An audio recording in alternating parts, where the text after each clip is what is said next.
Hola a todos camaradas, les habla el socialista rojo en un nuevo vídeo. Ya sé que ha pasado mucho tiempo desde la última vez que subí un vídeo a este canal, sin embargo me quedé un largo tiempo sin PC, intenté editar en celular algunos vídeos que terminaron en intentos fallidos, sin embargo ahora que pude conseguir un nuevo PC podré seguir subiendo contenido sobre el socialismo. Esta vez voy con toda y voy a hacer mi mayor esfuerzo por seguir con este proyecto. Muchas gracias de antemano si se quedan hasta el final de este vídeo. Y sí, ya sé que habrá alguno que me comentará lo típico de: Ay, es que eres un zurdito facho de mierda, tú no debes de comprar PC nueva, porque eso es capitalista e imperialista, es incompatible el comunismo y el trabajo. ¿Cómo es posible este suceso? Por Dios, señor mío, sálvanos. Ya sé que a ese tipo de gente les hace falta tocar un poco más el pasto y una pala, o bajar ladrillos para dejar de estar diciendo sandeces. He visto desde los máximos exponentes de esta ola de neoliberalismo, aunque muchos se niegan a denominarse como tal ya que supuestamente el término lo inventó un marxista, así que según ellos es un término comunista pro Chávez, trabajar para el gobierno, mamar de la teta de mamá Estado, e incluso desempeñar sus labores de docentes en universidades públicas, pero como son sus máximos exponentes y creo que la mayor parte de este colectivo de personas obvia esos pequeños detalles, suelen ser muy hipócritas a la hora de criticar a un socialista. Para colmo, he visto jóvenes ANCAPs estudiar en universidades y colegios públicos, en fin, la hipotenusa. Sin embargo, hoy no vengo a hablarles de esa gente, quiero hacer mi primer vídeo de reapertura luego de mucho tiempo desmontando mentiras antisocialistas, en especial de un canal de YouTube llamado La Inmortalidad del Cangrejo, que por su misma descripción desenmascara mentiras del comunismo un vídeo a la vez. Recuerdo que el primer vídeo que vi de este canal fue hace unos meses y se titulaba Cómo los capitalistas industrializaron el socialismo soviético, así que qué mejor manera de empezar con esta joyita. Sí señor, y más adelante haré una crítica sobre su último vídeo titulado Estupidez socialista, la lucha ideológica contra el cabello. Antes de comenzar con este vídeo haré una aclaración importante, no tengo el fin de atacar a nadie, solo busco mentiras antisocialistas y las desmiento. Tengo que admitir que me sorprendió el trabajo que hizo La Inmortalidad del Cangrejo en el primer vídeo que analizaremos. Este sí me costó estudiarlo para saber qué decir, aunque poco a poco pude ir notando las inconsistencias y exageraciones que hace en su vídeo que las comentaré más adelante. Ya en el segundo vídeo, lamento decir que no se esforzó mucho, le escribí un mensaje comparando sus fuentes con las que usa Juan Ramón Rayo, que en vez de corroborarlo pueden ser usadas en su contra. Lo digo desde la experiencia que tuvo Brigada Antifraude con este personaje, y noto similitudes en ambos casos, aunque bueno, esto solo es algo personal y subjetivo. Y se me olvidaba por cierto, gracias por la corrección y la insultada gratuita que me diste en la respuesta a mi comentario, pero bueno, aparte otra cosa para decir, el vídeo sobre cómo el capitalismo industrializó a la URSS, que será el vídeo que usaremos en esta primera revisión, se basa en su totalidad sobre la fuente que está en la descripción de su vídeo, que igualmente estará en la descripción de este vídeo, junto a las fuentes que utilizó este mismo ensayo por si alguien quiere consultarlas, y separadas estarán las fuentes que usaré en este vídeo para contraargumentar. Es un ensayo de la artista y fotógrafa Sonia Melnikova-Reitz titulado como El problema soviético con las dos figuras desconocidas, y la verdad es que sí, las dos figuras de las que habla en realidad sí eran desconocidas para mí, al menos yo no sabía sobre la existencia de Saúl Brón y Albert Kahn, dos personajes que fueron importantes en el primer plan quinquenal para sentar las bases de la industrialización de la URSS. El ensayo está muy documentado, aunque a veces peca del sesgo anticomunista más típico, que la URSS de Joseph Stalin era el infierno comunista en la tierra. No voy a meterme en el terreno para explicar cómo era la URSS de Joseph Stalin, sin embargo si es de interés puedo hacer uno 100% enfocado a este tema. En el ensayo, Sonia Melnikova relata cómo estos dos personajes fueron importantes para la industrialización de la URSS. Saúl Brón fue el principal negociador de la Unión Soviética para acordar con Henry Ford la compra de maquinaria, tecnología de punta y lo necesario para cumplir con el primer plan quinquenal supervisado y dirigido por el Gosplan, al igual que se negoció con otras empresas norteamericanas para temas como la electrificación del país, el acueducto nacional, la aviación y demás sectores de la industria pesada, lo cual era necesario desarrollarse para sentar las bases de la industrialización posterior en la URSS, y Albert Kahn fue el encargado de planificar la construcción de la primera planta de tractores de San Petersburgo y la posterior supervisión de la construcción de 500 instalaciones industriales en toda la Unión Soviética, mediante su firma Albert Kahn Associates, firma la cual fue contratada por el régimen soviético al ver la habilidad de este arquitecto, que a su vez trabajó para Henry Ford. Esta idea de la industrialización iba acorde con la idea que Félix Dzerzhinsky propuso propuso a Stalin en los planes quinquenales, el cual trataba de que el campo alimentara a la industria para que a su vez, la industria mecanizara al campo, cosa que como veremos más adelante se logró con éxito, pero en un país casi feudal y atrasado como la URSS en esos tiempos, necesitaba algo con lo que apoyarse para sentar sus primeras bases industriales, miraron a los Estados Unidos y quisieron copiar su modelo industrial y organización del sector campesino pero al estilo soviético, para lo cual, atrajeron tanto inversión extranjera, técnica y mecánica, una estrategia común en países con planes de desarrollo. Sin embargo, esto es algo que la inmortalidad del cangrejo obvia para restarle legitimidad a la URSS y a sus esfuerzos de industrialización. Entonces comencemos ahora sí con el vídeo, que ya la introducción se hizo larga.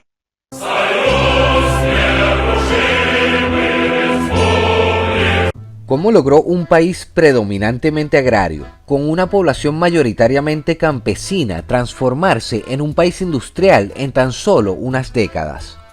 La Unión Soviética, conocida por su propaganda antioccidental y su insistencia en la autosuficiencia, en realidad debía su desarrollo industrial a los Estados Unidos. Hoy vamos a ver la verdadera historia de cómo los capitalistas estadounidenses colaboraron con los comunistas para impulsar el desarrollo de la industria soviética. Esto es, cómo los empresarios gringos contribuyeron al desarrollo industrial soviético y cómo eso impactó el curso de la historia.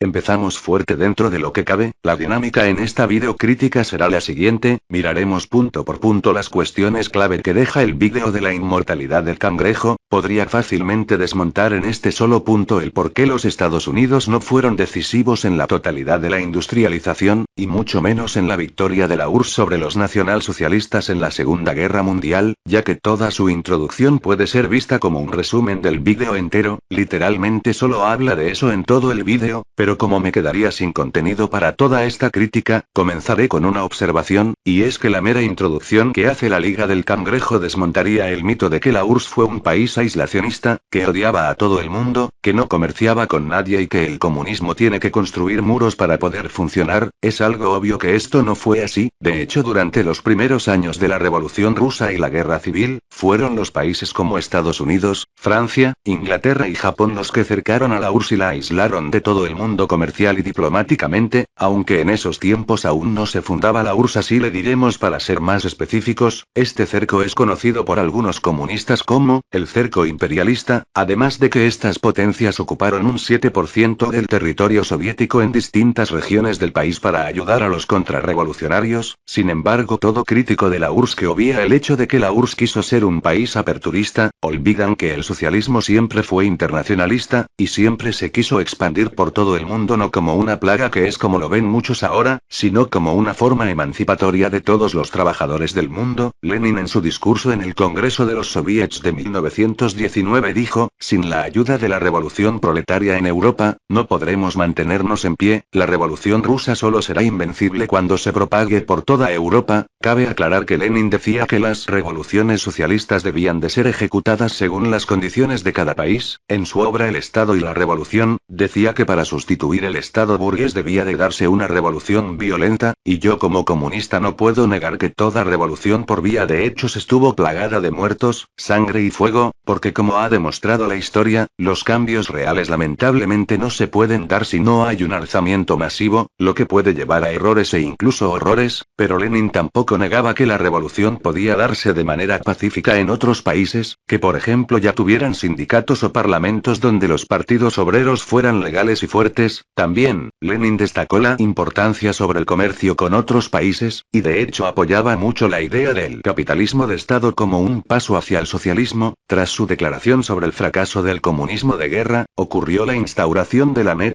que entre otras cosas permitía la propiedad privada limitada, el comercio regulado, y lo más importante para este vídeo, concesiones a empresas extranjeras que les permitan existir, invertir y operar en la URSS. Stalin también estuvo muy interesado en comerciar con países extranjeros, sin embargo luchó por el reconocimiento de las potencias extranjeras, y se unió formalmente a la Liga de Naciones, aunque esta adhesión a la Liga de Naciones fue más estratégica, ya que en la URSS se veía con recelo y escepticismo la ascensión del fascismo. Para los que luego andan diciendo que el fascismo y el socialismo son lo mismo, principalmente porque en los países en los que llegó al poder, que chistosamente fue ante votaciones democráticas y no ante revoluciones como en la URSS, a excepción de España que vivió toda una guerra civil, se perseguían, encarcelaban, se prohibía e incluso ejecutaba todo lo que oliera a socialismo. Podría hacer un vídeo más adelante hablando sobre este tema. Pero volviendo a lo nuestro, Stalin y Félix Dzerzhinsky veían la necesidad y la importancia de comerciar con empresas de otros países, principalmente para concretar oficialmente el primer plan quinquenal, que consistía en electrificar el país, que la economía agrícola alimentara a la industria para que ésta creciera y mecanizara al campo, creando primero una base industrial en la cual apoyarse para continuar con los demás planes quinquenales. Ya por último, los Estados Unidos, o mejor dicho, los contratistas gringos en la URSS fueron decisivos e importantes en el primer plan quinquenal. En el resto la URSS continuó de manera independiente y soberana, casi autártica, cosa que no es muy difícil de conseguir en un territorio tan extenso como Rusia en esos tiempos. La industrialización soviética siempre es presentada por los zurdos como una alternativa al capitalismo, pero eso es mentira. De hecho, fue una meticulosa imitación del industrialismo estadounidense. Estados Unidos construyó el poder industrial soviético, y las empresas, las tecnologías y los ingenieros americanos hicieron de la URSS una potencia. La mayor parte de la transferencia tecnológica de los Estados Unidos a la Unión Soviética estuvo supervisada personalmente por Saúl Brón, que por cierto, este carajo fue ejecutado en 1938 por el mismo régimen que él ayudó a construir. Él, como mucha gente, fueron víctimas de las paranoias de Stalin y fueron acusados falsamente de ser espías occidentales.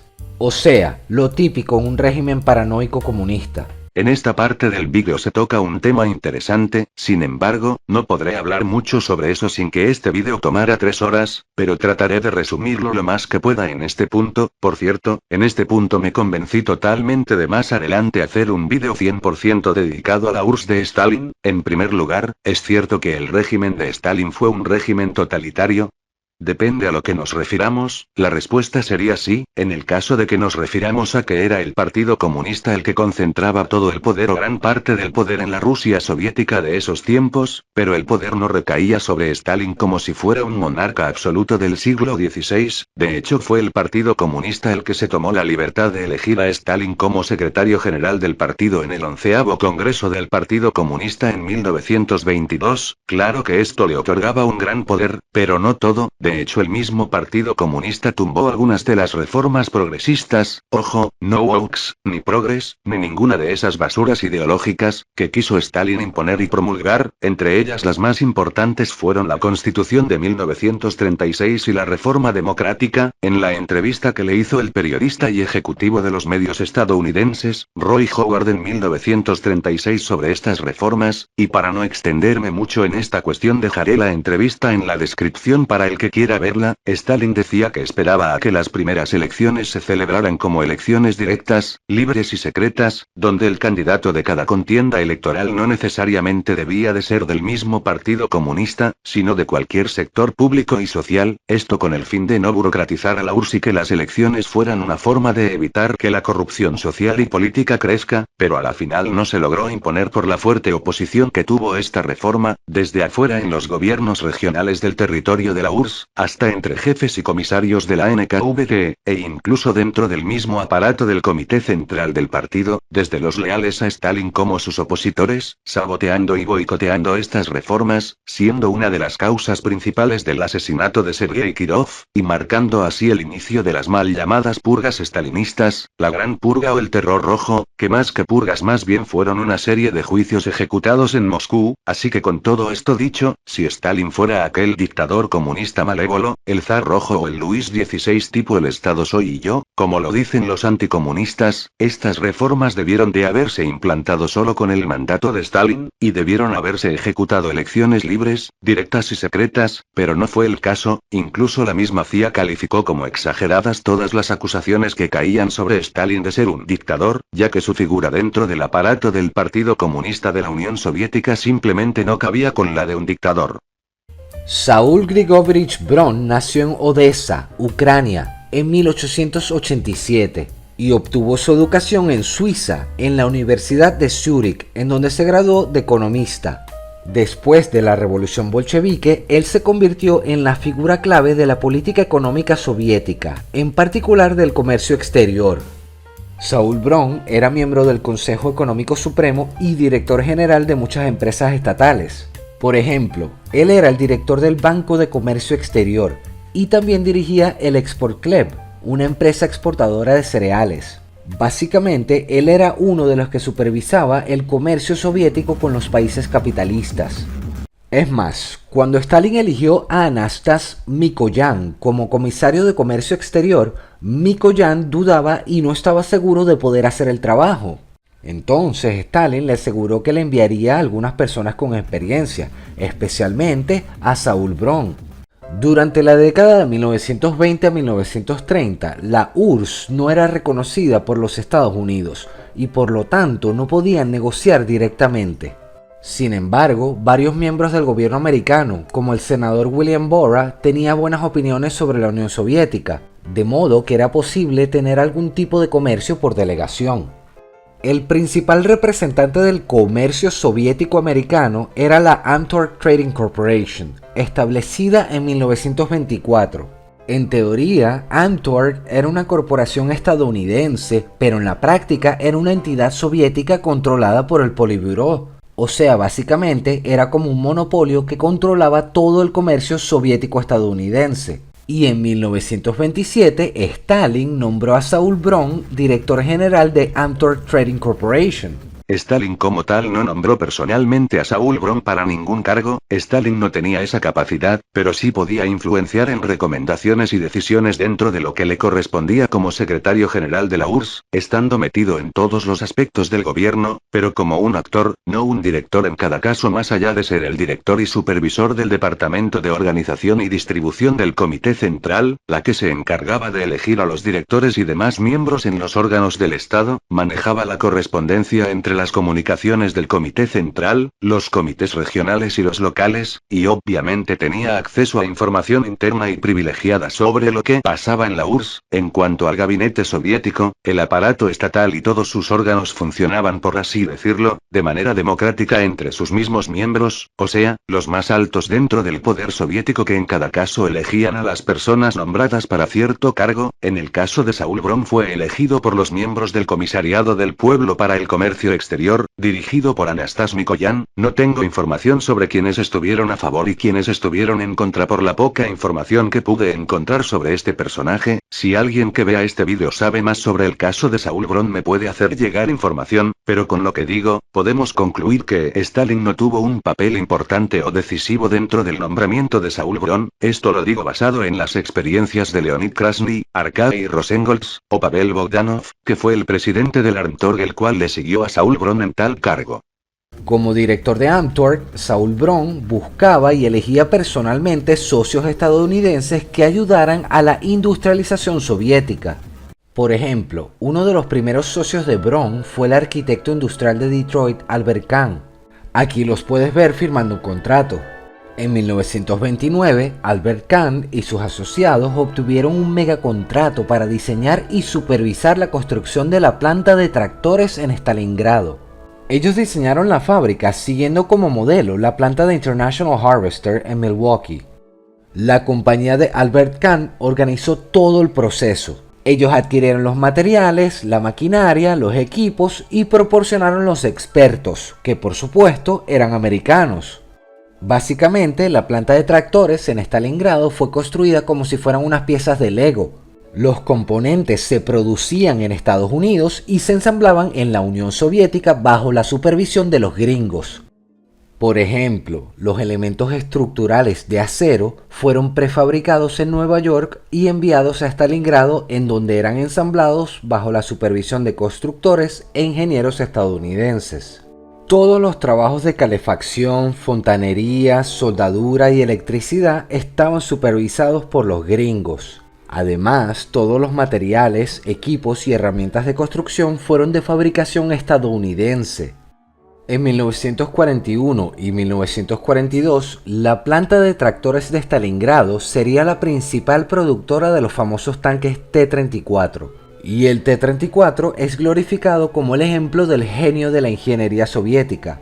pero la realidad es que se ensambló en plantas e infraestructuras construidas por los americanos.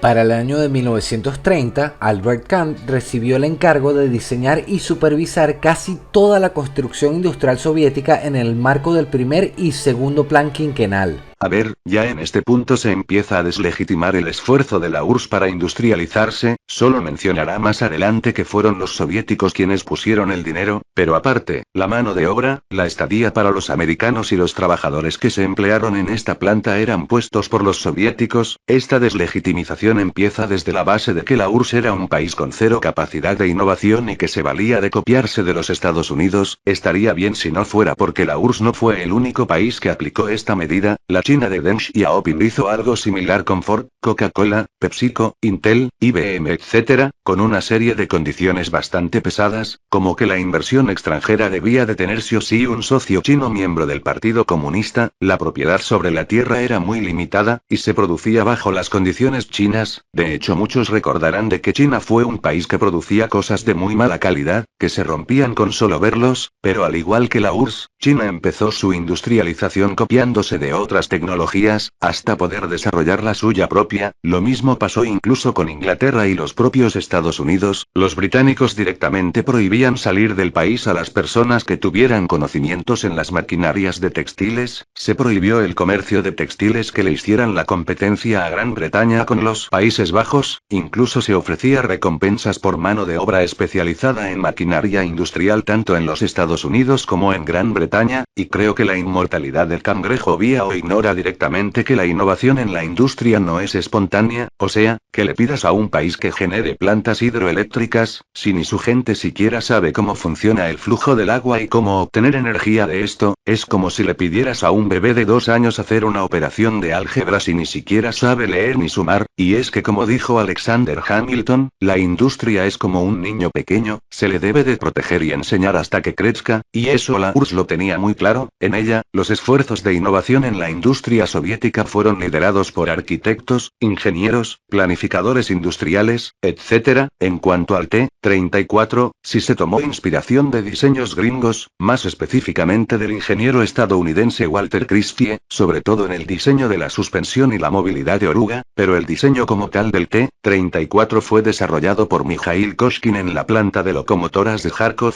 empresa fundada en 1895 en la época del Imperio Ruso. Además tengo otra observación, el arquitecto e ingeniero Albert Kahn al igual que su firma, y las demás empresas que existieron dentro de la URSS durante los planes quinquenales, fueron decisivos en el marco del objetivo que tenía el primer plan quinquenal, que como he dicho antes, eran gestionados y supervisados por el Gosplan, para lograr la electrificación del país y crear las bases industriales en las que se apoyaría la URSS para su gran salto. De resto fueron casi irrelevantes, solo un poco Albert Kahn que fue quien supervisó algunas de las obras que ya estaban planificadas desde el primer plan quinquenal para comienzos del segundo plan quinquenal. Ya de ahí en adelante, las marcas extranjeras en la URSS y su participación, al igual que la de Albert Kahn, fueron mínimas. Igualmente, una vez finalizaron los contratos de la URSS con estos agentes externos, fueron pagados como se acordó en los contratos. Por ejemplo, a Albert Kahn Associates se le pagó $2.000 millones, a Ford Motor Company se le pagó 30 millones, a D. Austin Company se le pagó 40 millones, aunque no pude encontrar cuánto se le pagó a General Electric o a Arthur McKay. De ahí en adelante, como ya dije antes, la URSS con el conocimiento adquirido fueron desarrollando sus propias tecnologías. Por ejemplo, en cuanto a la cohetería espacial en el contexto de la carrera espacial, aunque al terminar la Segunda Guerra Mundial, tanto la URSS como los Estados Unidos capturaron científicos de cohetería nacional socialista, los soviéticos tomaron inspiración de los cohetes V-2, no como los Estados Unidos que directamente se copiaron de los nacionalsocialistas. Aparte de eso, también se desarrolló la energía nuclear en la URSS. En el campo de la medicina, la URSS desarrolló una vacuna contra la viruela e hizo una campaña de vacunación junto a la Organización Mundial de la Salud, siendo también la primera vez en la historia en el que se erradicaba una enfermedad por mano humana a nivel mundial. Además también se creó el primer teléfono móvil o la primera estación espacial.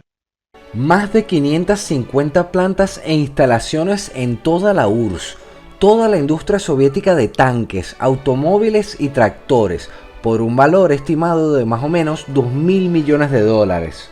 Por supuesto, la participación masiva de arquitectos e ingenieros estadounidenses en la industrialización soviética se veía muy mal. Por eso se encubrieron los hechos y la URSS creó una gigantesca oficina gubernamental de arquitectura para encubrir a los expertos gringos que vivían y trabajaban en la Unión Soviética. Por otra parte, aunque Albert Kahn fue el principal planificador de la industrialización soviética, cientos de otras empresas también participaron, como la empresa Arthur McKee & Company, la cual diseñó y supervisó la construcción de la mayor planta siderúrgica soviética, o como Henry Ford, que en 1929 firmó un contrato para construir una fábrica de vehículos y suministrarles maquinarias y tecnologías, o como Hugh Lincoln Cooper, del Cuerpo de Ingenieros del Ejército de los Estados Unidos, que fue el principal consultor para la construcción de la represa hidroeléctrica en el río de Dnieper. Ahora bien, puede ser que ahora te estés preguntando, ¿cómo hizo la Unión Soviética para pagar todo esto? Bueno, la respuesta es muy fácil. Stalin tuvo que exprimir al máximo al pueblo soviético y en especial a los ucranianos. Para pagar esa gran transferencia de tecnología, Stalin tuvo que exportar grandes cantidades de alimentos al extranjero. Y esa es una de las principales razones por la cual hubieron hambrunas masivas en Ucrania, también conocida como la tragedia del Holodomor. Si bien es cierto de que la industrialización en el primer plan quinquenal se financió desde la economía agrícola, de ninguna manera se exprimió al pueblo soviético de tal manera para crear tragedias como el Holodomor con el fin de industrializarse. El Holodomor tiene literalmente raíces nacionalsocialistas, difundidas por el ministro de propaganda de Alemania Joseph Goebbels, y posteriormente recogidas por el magnate de la comunicación estadounidense William Geertz, y es que la táctica más común de los fascistas es proyectar en los demás las deficiencias propias, cosas que los occidentales no dudaron en recoger a conveniencia. El tema del Holodomor lo puedo recoger en el futuro vídeo que haré sobre el régimen sanguinario y dictatorial de Joseph Stalin, ya que es un tema bastante larguito de desmontar. Sin embargo, como he dicho antes, en el campo soviético se crearon los colioses y los sovioses, aunque al principio del vídeo creo que lo dije al revés, me perdonarán por ese error. Los koljoses eran las cooperativas agrarias campesinas, estas no eran propiedad del Estado. Los campesinos en los koljós no tenían un salario fijo en dinero, y recibían proporcional a lo que se trabajaba y según lo que cada cooperativa eligiera. A veces se trabajaba más de 8 horas de la jornada laboral establecida, y el excedente iba para el Estado soviético y sus cuotas que manejaba. Según lo que la cooperativa pactara se les pagaba con lo que producían a los campesinos. Muchos me dirán que esto no era así, y que muchas veces el Estado no bajaba las cuotas de cosechas, como si fuera la Rusia zarista y feudal donde el campesino sí o sí debía de entregar lo que se produjera y que habían muchos opositores campesinos de este régimen, pero no fue así. Hubieron veces en los que las cuotas no se entregaban y fueron respetadas según las circunstancias. Los campesinos eran los que más sufrían los ataques de los bloques contrarrevolucionarios trotskistas, como matanzas, destrucción de cosechas, y robo de ganado, grano o leche. Por eso muchas cooperativas se alinearon con el gobierno. De no ser así, y de haber una gran resistencia como suelen decir los anticomunistas, al momento de que la Alemania nacionalsocialista invadiera la URSS, habría sido la derrota de la Unión Soviética, ya que no solo tendrían que pelear contra los alemanes, sino también contra todos los rebeldes, que en ese caso no serían pocos, y con el ejército dividido no habrían podido hacer mucho más. En cambio los sovjós, si eran propiedad del gobierno, tierras agrícolas 100% manejadas por el gobierno donde los campesinos eran directamente trabajadores públicos y si tenían un salario, mediante el campo se financió a la industria, aparte de otros recursos naturales que fueron concedidos para pagar este dinero en los contratos firmados. Claro que hubo hambrunas, que dejaron millones de muertos en la URSS, pero hay que tener en cuenta los factores naturales, contrarrevolucionarios e incluso terroristas que sufrieron los campesinos bajo la era de la Gran Purga, ejecutados por los bloques terroristas anteriormente mencionados. Se estima que en total durante los años que estuvo Stalin en el poder, murieron entre 3 a 10 millones de personas por hambre en toda la URSS y claro, también teniendo en cuenta los muertos de hambre que hubieron en la Segunda Guerra Mundial, que fue el mayor factor de las hambrunas en la URSS de Stalin.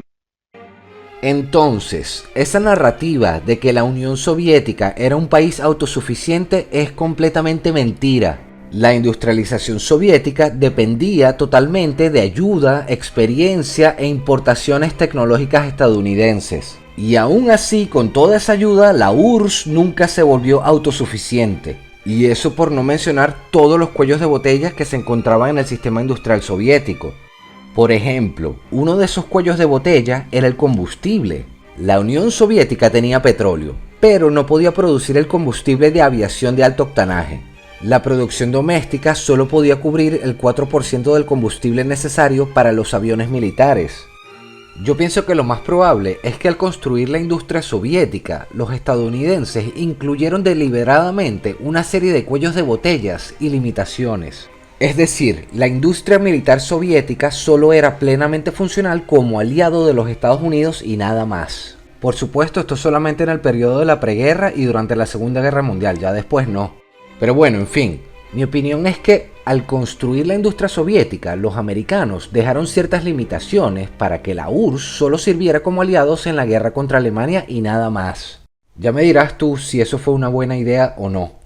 Toda esa narrativa de que la Unión Soviética era autárquica y de que los planes quinquenales eran unos milagros soviéticos es una total mentira. La Unión Soviética no era autosuficiente y mucho menos innovadora, y dependía totalmente de la importación de tecnología.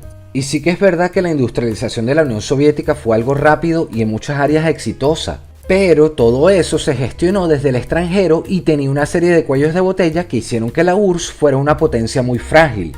Esto también podría explicar la decisión del pintor austríaco de atacar a la Unión Soviética. Aparte también la gran necesidad que tenía la Alemania del pintor austríaco de obtener combustible y conquistar las tierras en el este.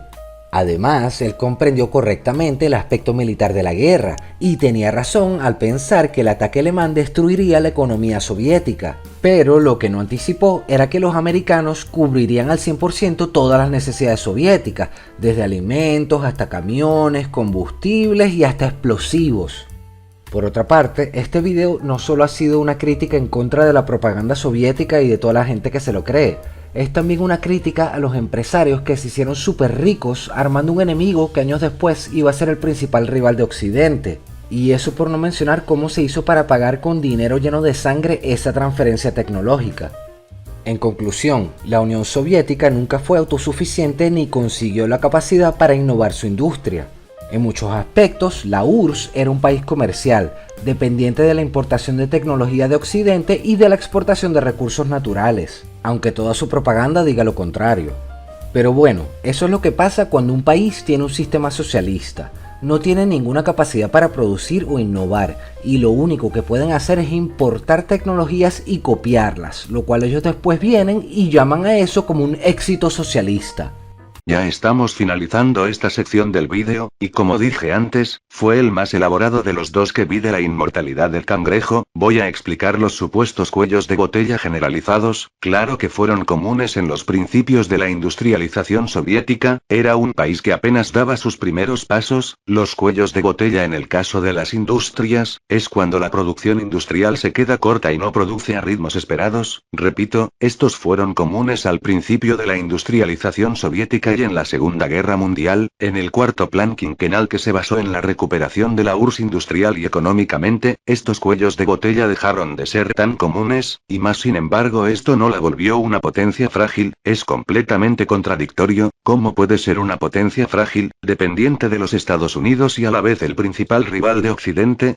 Si así hubiera sido, no habrían hecho tantas maniobras políticas desde afuera y principalmente desde adentro del aparato soviético para que cayera la URSS, ya que si yo soy consciente de la inviabilidad de un sistema, solo espero a que caiga y no me molesto en hacer nada más. Si así hubiera sido, la URSS ni siquiera habría tenido recursos para sostener tantos regímenes satélites como los que supuestamente tenía en la Guerra Fría, pero bueno, supongo que una industria con tantos cuellos de botella pueden construir una red de industria nuclear completa, y mantener por tanto tiempo una carrera armamentística, tecnológica y espacial, que por cierto estaban ganando. Además, si nos ponemos a analizar bien, los Estados Unidos sí eran más frágiles que la URSS, tuvieron como 3 crisis económicas durante toda la Guerra Fría. Ronald Reagan financió un golpe de estado en Nicaragua con dinero de drogas y armas que vendió en barrios negros y países de Medio Oriente, que los Estados Unidos gastó mucho dinero y recursos en poner dictaduras en Sudamérica, África y Asia por la paranoia que que sentía hacia el avance socialista, o como si decimos que el régimen comunista de Stalin era paranoico, y nos olvidamos de que Hollywood mandaba a encarcelar a todo lo que oliera a comunismo, que incluso Charles Chaplin tuvo que huir hacia Europa por esta persecución política, y como hubieron nada más ni nada menos que 4 presidentes mexicanos que colaboraron con la CIA, teniendo así los Estados Unidos sus propios países satélites, más que una crítica a la URSS y a las empresas que ayudaron a industrializarla, deberías de decir que este tipo de cosas no son exclusivas de regímenes comunistas. Taiwán se industrializó en una época dictatorial y de ley marcial, Corea del Sur tuvo como 5 dictaduras y ya va por la Sexta República, recientemente casi tuvo un golpe de estado que habría abierto paso a una Séptima República, o como la industrialización inglesa estuvo plagada de muertos, de hambre, de destrucción y prohibición de las industrias en sus colonias, que chistosamente, esa misma industrialización dio a luz a algunas empresas que fueron contratadas por la URSS en el margen del primer plan quinquenal.